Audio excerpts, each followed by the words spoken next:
Welcome back to Pod by the BAE from the Bay Area Examiner. I'm Seth Varnadore. Joining me this week is Anthony Vito and Nick Simon of DraftKings Network. No Steeg, no Nathan Bond.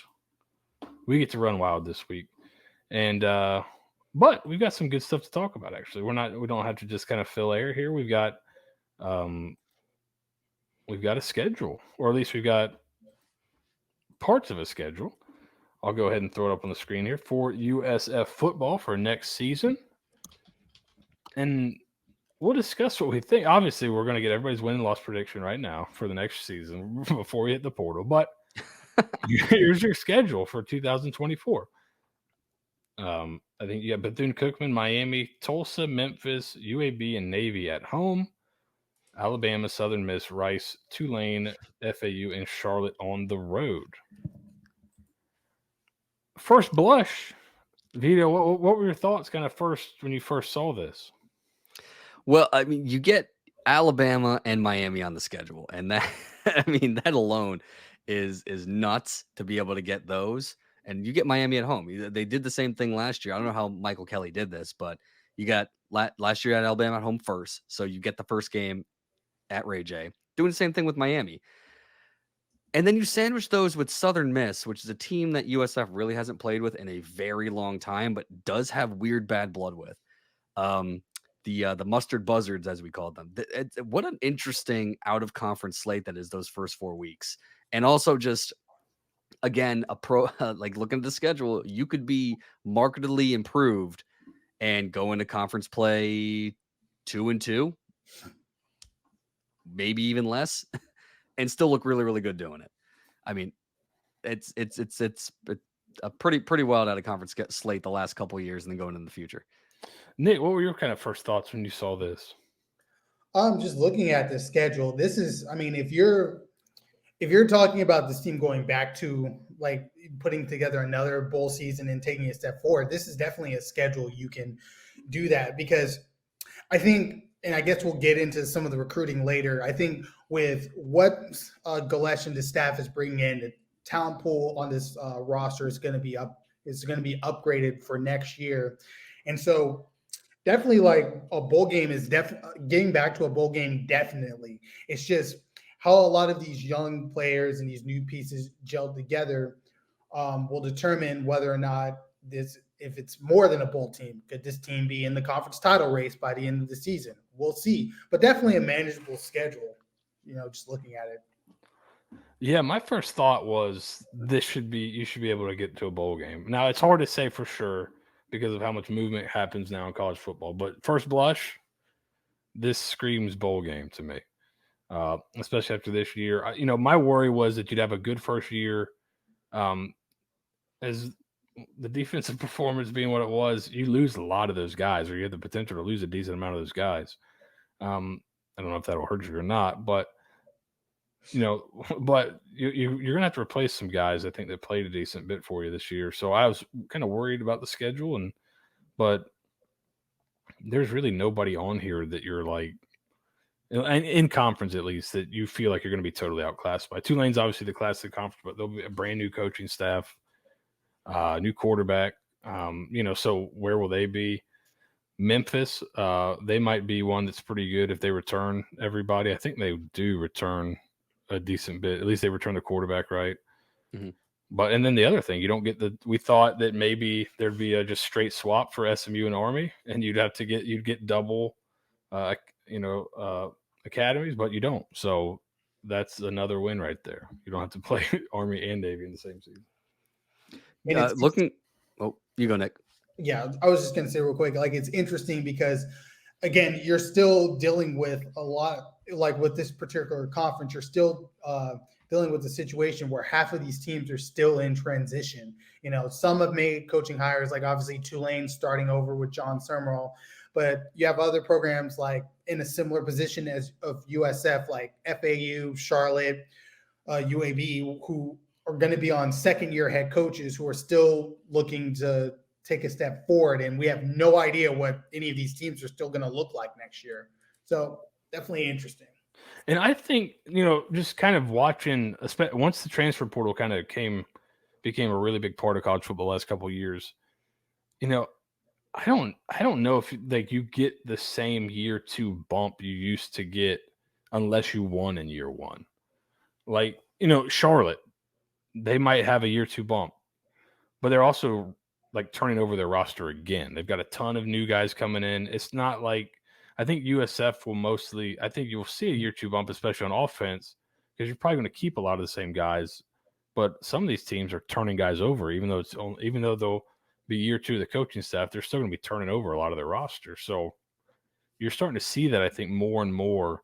You don't really get the year 2 bump unless you win early and keep those guys. Otherwise, they leave and you got to bring in new guys, and you're almost in a perpetual year 1 until you start winning. So lucky for USF, they won this year, made a bowl game, but we'll see kind of who comes back. One thing that is for sure, though, is USF will be bringing some talent onto the team this year. They've got a couple guys in the transfer portal already. It seems like after the bowl game, we're going to see some more out and some more in, I would imagine. Let guys play the bowl game and then have those conversations. But you got DeMarco Augustin from Youngstown State. Could be Augustine. I'm not positive how to pronounce his last name. Looks like a safety. You watch his film from Youngstown State, he's like coming downhill and smoking dudes. I think he'll be your Day Evans kind of replacement, kind of like for like there in terms of playing style.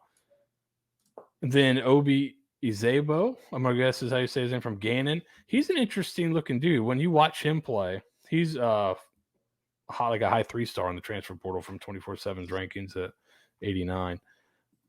But you watch him play, he's pretty explosive, and you're like, how big is this dude? Because if he's like not 215 pounds, because he carries it pretty well, you're like, if he's not small, this could be a guy. And then you look at him, he's listed at 6'3", 252. So interesting guy from, I think, the D2 ranks. He's from Gannon, I believe.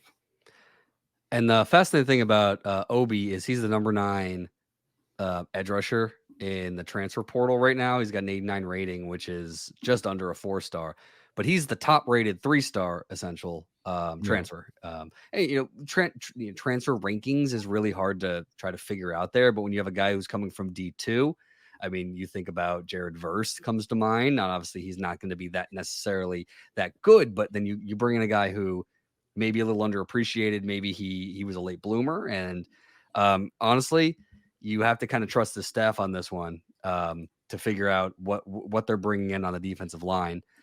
Because outside, I mean, Obi is a transfer, but they brought in a lot of defensive linemen right now in this recruiting class that is pretty heavy to try to get that beef up front, which they've been lacking for a few years, it seems.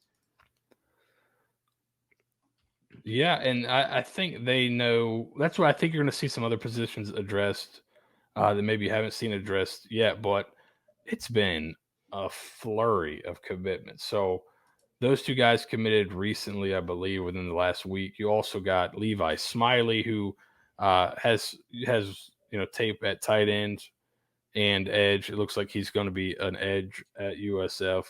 He's from Ohio. That's the one thing that's kind of interesting about Golesh that you're kind of seeing. So he's got a lot of Ohio connections. Ohio's pretty good football, especially, and that's kind of how Cincinnati took that jump, and Kentucky's actually done the same thing, just at like a little bit higher level than Cincinnati.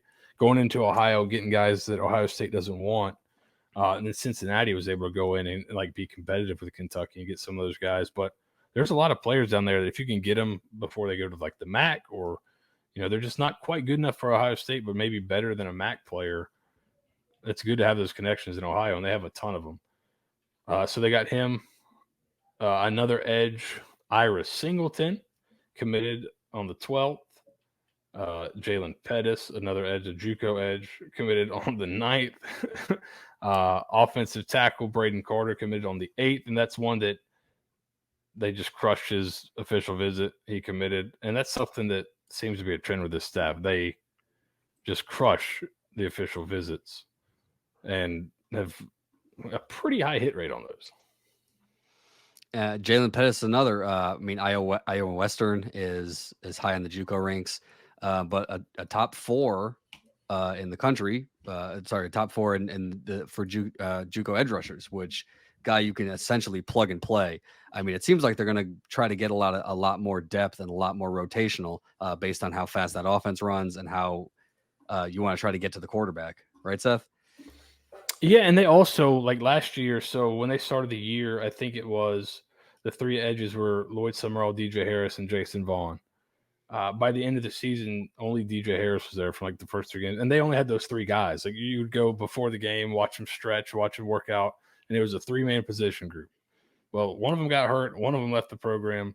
You started rotating other guys in there that were out of position. So I think that's definitely emphasis to pick up guys there. And I think we talked about the Exume brother. We talked about them last week, I believe, right? Denelson committed last week, I believe. We talked about him previously. And we haven't hit the big one yet. Well, this is one that old Nathan Bond in the Ponderosa said he was visiting, talked about his official visit. You saw on visitors list, put it throughout the year. I know Sean has done them at 24/7 and before 24/7 when he was just working with us, put out visitors list for the games. You saw this guy's name on there a few times. He visited quite a bit, and he finally flipped. You got Johnathan Echols to flip from Tennessee. And I was listening to a pod today with Cooper Patagna and Andrew Ivins, and they were talking about this one. And Ivins, who's pretty plugged in, said this is one Tennessee wanted to keep. It was not a guy that they pushed out or, they pulled his offer. They wanted to keep him, and USF was able to flip him. The dude is a 4-star, 18th rated tight end, I think. He was top 250 for a long time. He was top 100 for a while. He's got some interesting traits. The 24/7 composite has him as the 177th player right now. A lot of schools were looking at him at defensive end. He's going to play tight end at USF. How big, just from a perception standpoint, is this, Nick? Is this, what's more important? You're getting a really good player, but is the perception of it almost more important? I mean, the just simply getting a good player is obviously gonna, and having him produce is gonna outweigh the perception because his actual results. But like the perception of it is huge. Like you mentioned, like we were able to patiently work hard. I mean, I remember when he made his, like, I think one of his first visits, like it was like right after Golesh got hired, and within a week he was like taking a picture with him in his new office that still hadn't been set up quite yet, but like stayed persistent and was able to seal the deal this past week. But like you just mentioned, this is a guy that Tennessee wanted, that they had visions, not necessarily immediately, but they envisioned like, hey, within a few years, you can be a big player for us. And the fact that we were able to get him on board says a lot about the level, like the heightened level of recruiting that Golesh is able to recruit at. And it kind of sends a message that, this staff isn't playing around. No, Vito, what does this do, you think, for like how USF is viewed? I feel like in a year, the perception of the program is totally changed. Yeah, I mean, you're never going to get national recruiting analysts talking about USF ever, really any group of 5 team, unless they land a guy like this. And sometimes you see a 4-star commit, and then all of a sudden their ranking adjusts because they go, oh, hey, well, maybe there's a reason for that.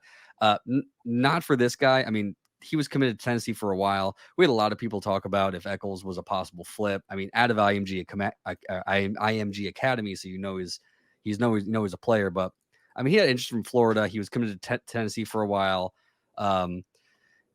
It's some interest from Alabama. I mean, his offer list is actually very impressive. And at 6'5", 230, guy can be an athletic freak right away. And if you're Alex Golesh and you say, hey, look, come on here and we'll put you in immediately, or we'll get you involved somehow, because putting that up against AAC talent is much different than putting up against SEC talent, where you have to maybe hit the weight room for a couple years. But perception wise, again, Andrew Ivins would never talk about USF recruiting ever.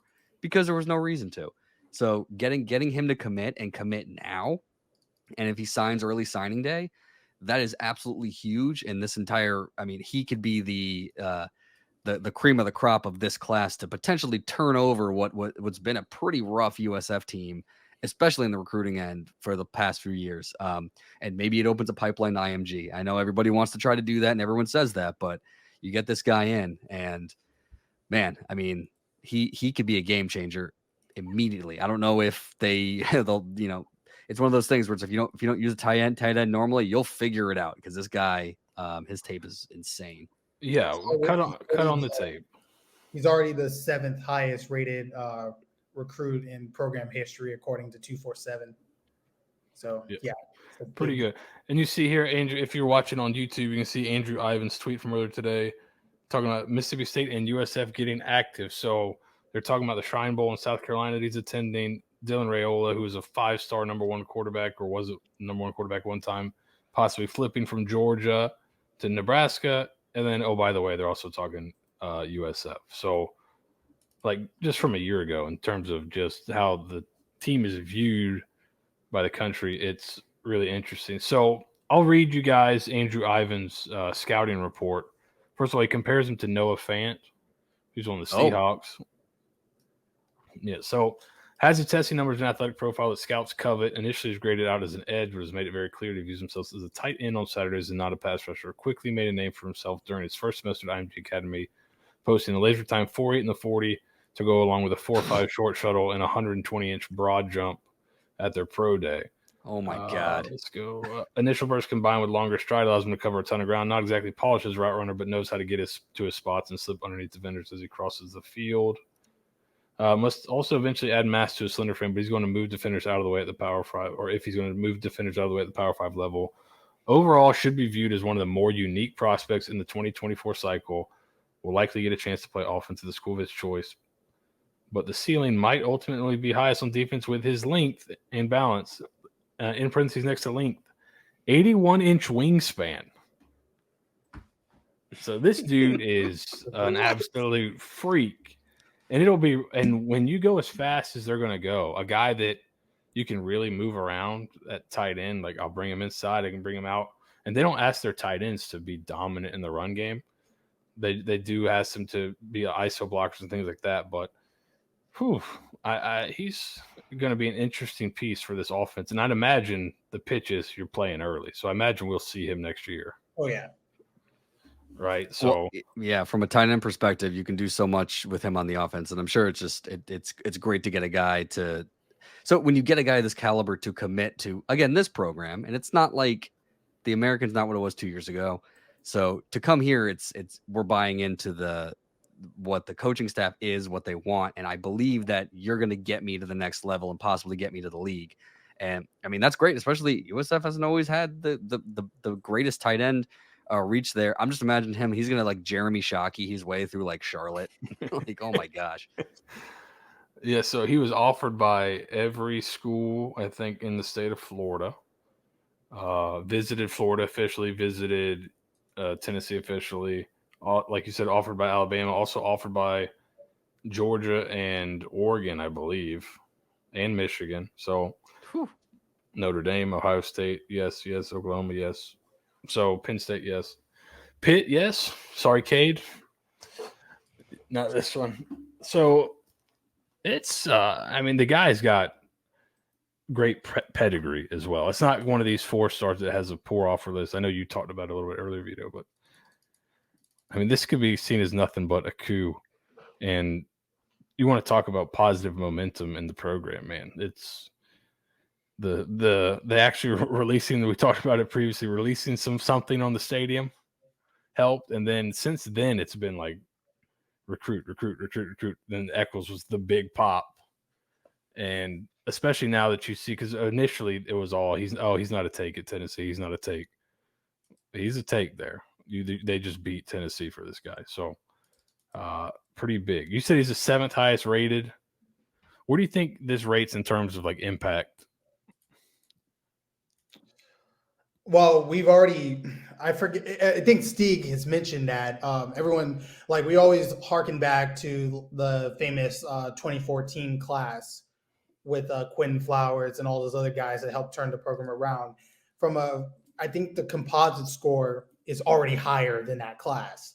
So if obviously you can't project long term things with the portal and everything like that, but if these guys have success like right out the gate this year, and Golesh is able to like keep a lot of these dudes intact for a few years, this could be a special group. Yeah, what's really cool is if you go to the 24/7 recruiting football team ranking page, you don't have to hit the see more teams button or load more. USF is on the first page. They're 49th right now in the composite. Is Ahead of Arizona State, ahead of Arizona, ahead of West Virginia, ahead of Colorado, ahead of Louisville, ahead of Oklahoma State, and number 1 in the G5. So it seems like yeah. So East Carolina, I think, is the next closest. I guess depending on how you would classify Washington State and Oregon State, but I guess we wouldn't really classify them as G5. But I think East Carolina is the next one at 58. So you're at 49, top 50 recruiting class, and really kind of your first year. And I think we feel pretty good about what they're going to do in the portal as well, because they seem to have a pretty good plan.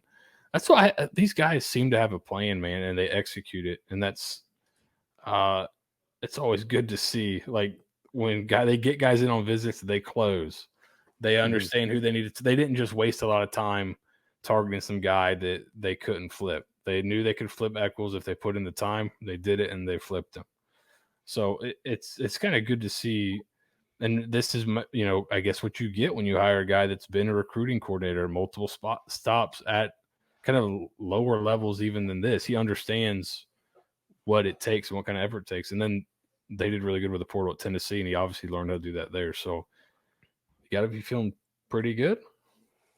And that's a good point about the stops that he's been at, because, yeah, he's been at every level. He's been at he was at Toledo, which, again, MAC school, a lot of Toledo's on the upper end of the MAC, but still a lot of disadvantages financially and all of that. Recruits well there.